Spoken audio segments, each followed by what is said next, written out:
মুসলমানদের জানাই আসসালামু আলাইকুম। অন্য ধর্মবর্ণ সকলের প্রতি আন্তরিক শুভেচ্ছা অভিনন্দন।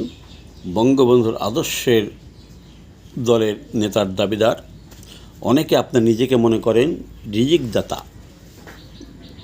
অনেকে আমাকে অনেক সময় এই করেন হিংসমানা কথাবার্তা বলেন।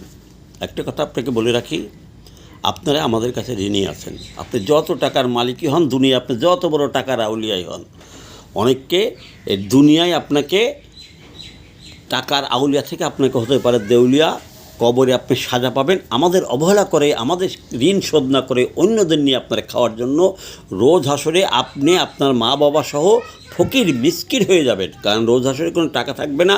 আমাদের কাছে যে ঋণ আছেন, এই ঋণ শোধ করার জন্য আপনাদের নেকি আমাদের দিয়ে আপনাদের ফকির হতে হবে, আপনার মা বাবা সহ।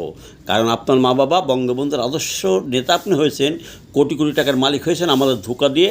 আপনার মা বাবা শিক্ষা দিতে পারে নাই বঙ্গবন্ধুর আদর্শ মানবতার, এই জন্য আপনার মা বাবাও দায়ী। আমাদের মা বাবা শিক্ষা দিয়ে গেছে বঙ্গবন্ধুর আদর্শ মানবতা, তাই আমরা দলের পক্ষে কর্মী হয়ে আমরা মধ্যবিত্ত থেকে গরিব হয়েছি, গরিব থেকে বর্তমানে মিসকিন হয়েছি। আর আপনারা আমাদের করে বঙ্গবন্ধুর নাম ভাঙিয়ে আপনারা কোটি কোটি টাকার মালিক হয়েছেন মানবতা বিসর্জন দিয়ে। তাই আপনাদের রোজ হাসরে ফকির হতে হবে আপনার মা বাবা সহ। কারণ আপনার মা বাবাও আপনার জন্য দায়ী। আমাদের কাছে আপনারা ঋণী আছেন। আপনি যত টাকার মালিক হন, আমাদের কাছে আপনি ঋণী।